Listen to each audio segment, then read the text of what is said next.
കേന്ദ്ര സർക്കാരിന്റെ ഒരു ജില്ല ഒരു ഉൽപ്പന്നം പദ്ധതിയിൽ കാസർഗോഡ് ജില്ല അഭിമാന ഉൽപ്പന്നമായി ചക്ക തിരഞ്ഞെടുത്തിട്ട് 4 വർഷമായിട്ടും നടപടി പ്രഖ്യാപനത്തിൽ മാത്രം ഒതുങ്ങി.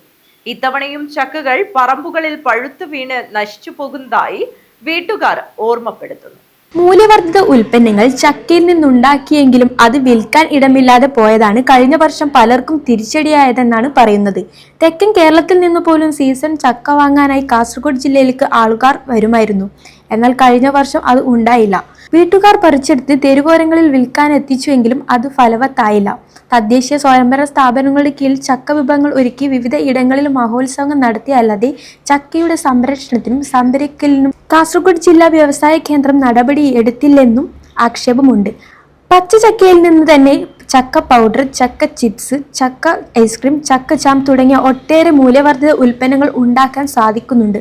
ഇത് സംരക്ഷിച്ച് വിപണിയിൽ എത്തിക്കാൻ കഴിഞ്ഞിരുന്നെങ്കിൽ ജില്ലയിലെ വ്യവസായ വളർച്ചയ്ക്കും സഹായമാകുമായിരുന്നുവെന്ന് ചൂണ്ടിക്കാട്ടപ്പെടുന്നു.